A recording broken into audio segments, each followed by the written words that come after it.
اعوذ باللہ من الشیطان الرجیم، بسم اللہ الرحمن الرحیم۔ حامیم، قسم ہے اس واضح کتاب کی کہ ہم نے اسے عربی زبان کا قرآن بنایا ہے تاکہ تم لوگ اسے سمجھو، اور در حقیقت یہ ام الکتاب میں ثبت ہے، ہمارے ہاں بڑی بلند مرتبہ اور حکمت سے لبریز کتاب۔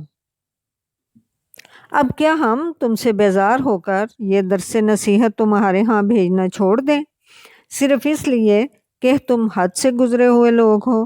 پہلے گزری ہوئی قوموں میں بھی بارہا ہم نے نبی بھیجے، کبھی ایسا نہیں ہوا کہ کوئی نبی ان کے پاس آیا ہو اور انہوں نے اس کا مذاق نہ اڑایا ہو۔ پھر جو لوگ ان سے بدرجہ زیادہ طاقتور تھے انہیں ہم نے ہلاک کر دیا، پچھلی قوموں کی مثالیں گزر چکی ہیں۔ اگر تم ان لوگوں سے پوچھو کہ زمین اور آسمانوں کو کس نے پیدا کیا ہے تو یہ خود کہیں گے کہ انہیں اسی زبردست علیم ہستی نے پیدا کیا ہے، وہی جس نے تمہارے لیے اس زمین کو گہوارہ بنایا اور اس میں تمہاری خاطر راستے بنائے تاکہ تم اپنی منزل مقصود کی راہ پا سکو، جس نے ایک خاص مقدار میں آسمان سے پانی اتارا اور اس کے ذریعہ سے مردہ زمین کو جلا اٹھایا۔ اسی طرح ایک روز تم زمین سے برآمد کیے جاؤ گے، وہی جس نے یہ تمام جوڑے پیدا کیے اور جس نے تمہارے لیے کشتیوں اور جانوروں کو سواری بنائی تاکہ تم ان کی پشت پر چڑھو، اور جب ان پر بیٹھو تو اپنے رب کا احسان یاد کرو اور کہو کہ پاک ہے وہ جس نے ہمارے لیے ان چیزوں کو مسخر کر دیا، ورنہ ہم انہیں قابو میں لانے کی طاقت نہ رکھتے تھے، اور ایک روز ہمیں اپنے رب کی طرف پلٹنا ہے۔ یہ سب کچھ جانتے اور مانتے ہوئے بھی ان لوگوں نے اس کے بندوں میں سے بعض کو اس کا جز بنا ڈالا۔ حقیقت یہ ہے کہ انسان کھلا احسان فراموش ہے۔ کیا اللہ نے اپنی مخلوق میں سے اپنے لیے بیٹیاں انتخاب کی اور تمہیں بیٹوں سے نوازا، اور حال یہ ہے کہ جس اولاد کو یہ لوگ اس رحمان یا خدائے رحمان کی طرف منسوب کرتے ہیں، اس کی ولادت کا مسودہ جب خود ان میں سے کسی کو دیا جاتا ہے تو ان کے منہ پر سیاہی چھا جاتی ہے اور وہ غم سے بھر جاتا ہے۔ کیا اللہ کے حصے میں وہ اولاد آئی جو زیوروں میں پالی جاتی ہے اور بحث و حجت میں اپنا مدعا پوری طرح واضح نہیں کر سکتی؟ انہوں نے فرشتوں کو جو خدائے رحمان کے خاص بندے ہیں عورتیں قرار دے دیا ہے۔ کہ ان کے جسم کی ساخت انہوں نے دیکھی ہے، ان کی گواہی لکھ لی جائے گی اور انہیں اس کی جواب دہی کرنی ہوگی۔ یہ کہتے ہیں اگر خدائے رحمان چاہتا کہ ہم ان کی عبادت نہ کریں تو ہم کبھی ان کو نہ پوجتے۔ یہ اس معاملے کی حقیقت کو قطعی نہیں جانتے، محض تیر تکے لڑاتے ہیں۔ کیا ہم نے اس سے پہلے کوئی کتاب ان کو دی تھی جس کی سند اپنی اس ملائکہ پرستی کے لیے یہ اپنے پاس رکھتے ہوں؟ نہیں، بلکہ یہ کہتے ہیں کہ ہم نے اپنے باپ دادا کو ایک طریقے پر پایا ہے اور ہم انہی کے نقش قدم پر چل رہے ہیں۔ اسی طرح تم سے پہلے جس بستی میں بھی ہم نے کوئی نذیر بھیجا اس کے کھاتے پیتے لوگوں نے یہی کہا کہ ہم نے اپنے باپ دادا کو ایک طریقے پر پایا ہے اور ہم انہی کے نقش قدم کی پیروی کر رہے ہیں۔ ہر نبی نے ان سے پوچھا کیا تم اسی ڈگر پر چلے جاؤ گے؟ خواہ میں اس راستے سے زیادہ صحیح راستہ تمہیں بتاؤں جس پر تم نے اپنے باپ دادا کو پایا ہے۔ انہوں نے سارے رسولوں کو یہی جواب دیا کہ جس دین کی طرف بلانے کے لیے تم بھیجے گئے ہو ہم اس کے کافر ہیں۔ آخر کار ہم نے ان کی خبر لے ڈالی اور دیکھ لو جھٹلانے والوں کا انجام کیا ہوا۔ یاد کرو وہ وقت جب ابراہیم علیہ السلام نے اپنے باپ اور اپنی قوم سے کہا تھا کہ تم جن کی بندگی کرتے ہو میرا ان سے کوئی تعلق نہیں، میرا تعلق صرف اس سے ہے جس نے مجھے پیدا کیا، وہی میری رہنمائی کرے گا۔ اور ابراہیم علیہ السلام یہی کلمہ اپنے پیچھے اپنی اولاد میں چھوڑ گئے تاکہ وہ اس کی طرف رجوع کریں۔ اس کے باوجود جب یہ لوگ دوسروں کی بندگی کرنے لگے تو میں نے ان کو مٹا نہیں دیا، بلکہ میں انہیں اور ان کے باپ دادا کو متاع حیات دیتا رہا، یہاں تک کہ ان کے پاس حق اور کھول کھول کر بیان کرنے والا رسول آ گیا۔ مگر جب وہ حق ان کے پاس آیا تو انہوں نے کہہ دیا کہ یہ تو جادو ہے اور ہم اس کو ماننے سے انکار کرتے ہیں۔ کہتے ہیں یہ قرآن دونوں شہروں کے بڑے آدمیوں میں سے کسی پر کیوں نازل نہیں ہوا؟ کیا تیرے رب کی رحمت یہ لوگ تقسیم کرتے ہیں؟ دنیا کی زندگی میں ان کی گزر بسر کے ذرائع تو ہم نے ان کے درمیان تقسیم کیے ہیں، اور ان میں سے کچھ لوگوں کو کچھ دوسرے لوگوں پر ہم نے بدرجہ فوقیت دی ہے تاکہ یہ ایک دوسرے سے خدمت لیں، اور تیرے رب کی رحمت اس دولت سے زیادہ قیمتی ہے جو ان کے رئیس سمیٹ رہے ہیں۔ اگر یہ اندیشہ نہ ہوتا کہ سارے لوگ ایک ہی طریقے کے ہو جائیں گے تو ہم خدائے رحمان سے کفر کرنے والوں کے گھروں کی چھتیں اور ان کی سیڑھیاں جن سے وہ اپنے بالا خانوں پر چڑھتے ہیں اور ان کے دروازے اور ان کے تخت جن پر وہ تکیہ لگا کر بیٹھتے ہیں سب چاندی اور سونے کے بنوا دیتے۔ یہ تو محض حیات دنیا کی متاع ہے اور آخرت تیرے رب کے ہاں صرف متقین کے لیے ہے۔ جو شخص رحمان کی نصیحت سے غفلت برتتا ہے ہم اس پر ایک شیطان مسلط کر دیتے ہیں اور وہ اس کا رفیق بن جاتا ہے۔ یہ شیاطین ایسے لوگوں کو راہ راست پر آنے سے روکتے ہیں اور وہ اپنی جگہ پر یہ سمجھتے ہیں کہ ہم ٹھیک جا رہے ہیں۔ آخرکار جب وہ شخص ہمارے ہاں پہنچے گا یا پہنچتا ہے تو اپنے شیطان سے کہے گا کاش میرے اور تیرے درمیان مشرق و مغرب کی دوری ہوتی، تو بدترین ساتھی نکلا۔ اس وقت ان لوگوں سے کہا جائے گا کہ جب تم ظلم کر چکے تو آج یہ بات تمہارے لیے کچھ بھی نافع نہیں ہے، یعنی کہ فائدہ مند نہیں ہے کہ تم اور تمہارے شیاطین عذاب میں مشترک ہیں۔ اب کیا اے نبی صلی اللہ علیہ وآلہ وسلم تم بہروں کو سناؤ گے یا اندھوں اور صریح گمراہی میں پڑے ہوئے لوگوں کو راہ دکھاؤ گے؟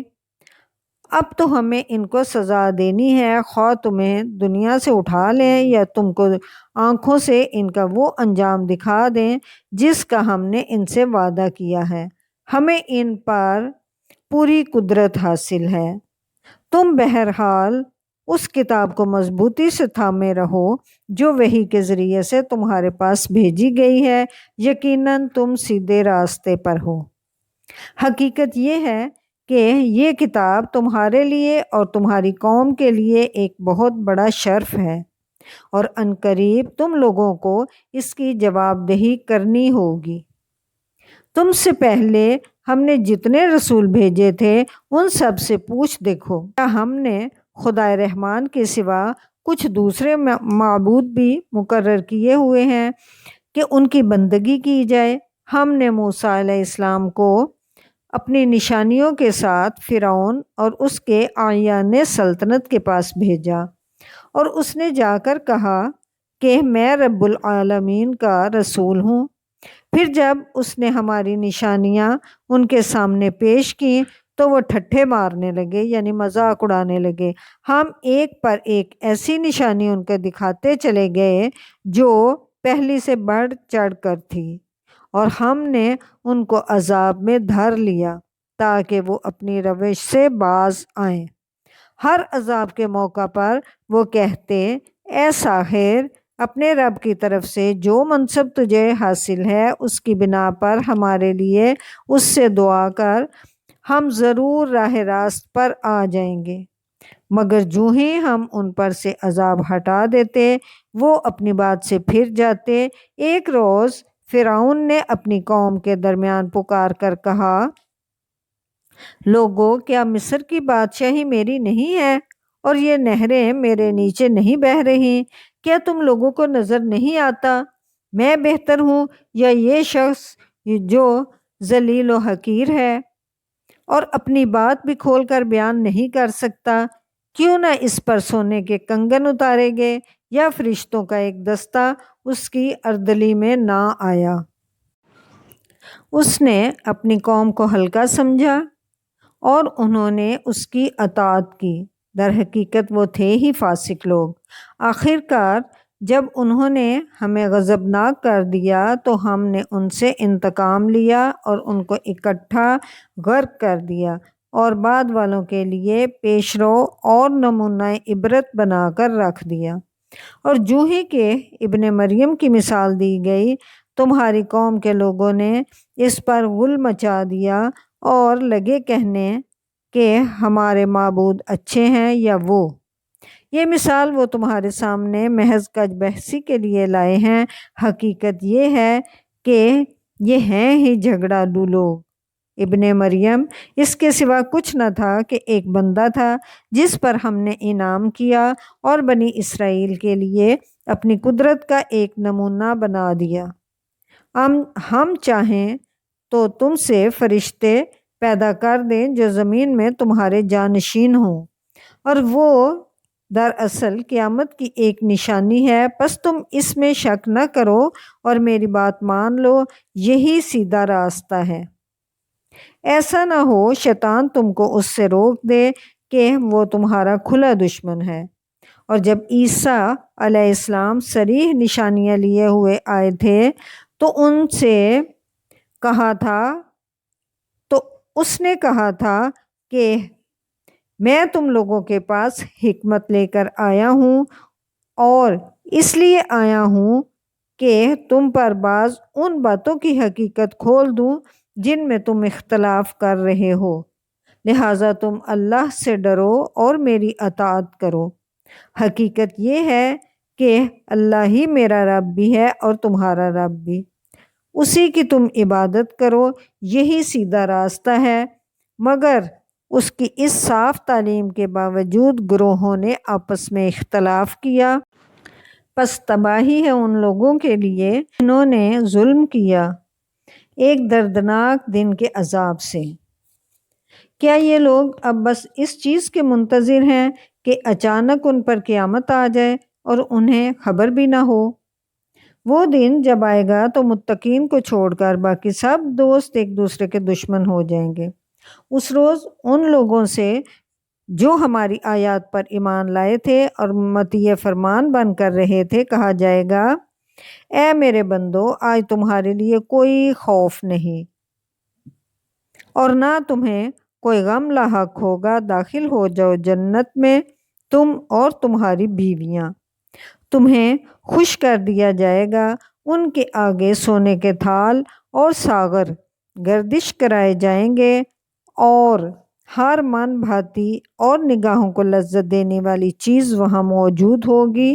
ان سے کہا جائے گا، تم اب یہاں ہمیشہ رہو گے، تم اس جنت کے وارث اپنے ان اعمال کی وجہ سے ہو گئے جو تم دنیا میں کرتے رہے تھے۔ تمہارے لیے یہاں بکثرت پھل موجود ہیں جنہیں تم کھاؤ گے۔ رہے مجرمین تو وہ ہمیشہ جہنم کے عذاب میں مبتلا رہیں گے، کبھی ان کے عذاب میں کمی نہ ہوگی اور وہ اس میں مایوس پڑے ہوں گے۔ ان پر ہم نے ظلم نہیں کیا بلکہ وہ خود ہی اپنے اوپر ظلم کرتے رہے۔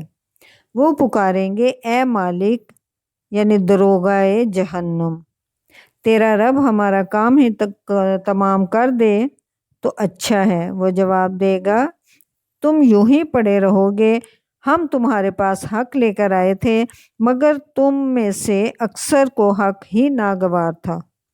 کہ ان لوگوں نے کوئی اقدام کرنے کا فیصلہ کر لیا ہے؟ اچھا، تو ہم بھی پھر ایک فیصلہ کیے لیتے ہیں کیا انہوں نے یہ سمجھ رکھا ہے کہ ہم ان کی راز کی باتیں اور ان کی سرگوشیاں سنتے نہیں ہیں؟ ہم سب کچھ سن رہے ہیں اور ہمارے فرشتے ان کے پاس ہی لکھ رہے ہیں۔ ان سے کہو اگر واقعی رحمان کی کوئی اولاد ہوتی تو سب سے پہلے عبادت کرنے والا میں ہوتا۔ پاک ہے آسمانوں اور زمین کا فرما روا، عرش کا مالک، ان ساری باتوں سے جو یہ لوگ اس کی طرف منسوب کرتے ہیں۔ اچھا، انہیں اپنے باطل خیالات میں غرق اور اپنے کھیل میں منہمک رہنے دو، یہاں تک کہ یہ اپنا وہ دن دیکھ لیں جس کا انہیں خوف دلایا جا رہا ہے۔ وہی ایک آسمان میں بھی خدا ہے اور زمین میں بھی، اور وہی حکیم و علیم ہے، بہت بالا و برتر۔ وہ جس کے قبضے میں زمین اور آسمانوں اور ہر اس چیز کی بادشاہی ہے جو زمین و آسمان کے درمیان پائی جاتی ہے، اور وہی قیامت کی گھڑی کا علم رکھتا ہے، اور اسی کی طرف تم سب پلٹائے جانے والے ہو۔ اس کو چھوڑ کر یہ لوگ جنہیں پکارتے ہیں وہ کسی شفاعت کا اختیار نہیں رکھتے الا یہ کہ کوئی علم کی بنا پر حق کی شہادت دے۔ اور اگر تم ان سے پوچھو کہ انہیں کس نے پیدا کیا ہے تو یہ خود کہیں گے کہ اللہ نے، پھر کہاں سے یہ دھوکہ کھا رہے ہیں۔ قسم ہے رسول صلی اللہ علیہ وآلہ وسلم کے اس قول کی کہ اے رب، یہ وہ لوگ ہیں جو مان کر نہیں دیتے، یعنی مانتے ہی نہیں۔ اچھا اے نبی، ان سے درگزر کرو اور کہہ دو کہ سلام ہے تمہیں، ان قریب انہیں معلوم ہو جائے گا۔ صدق اللہ العظیم۔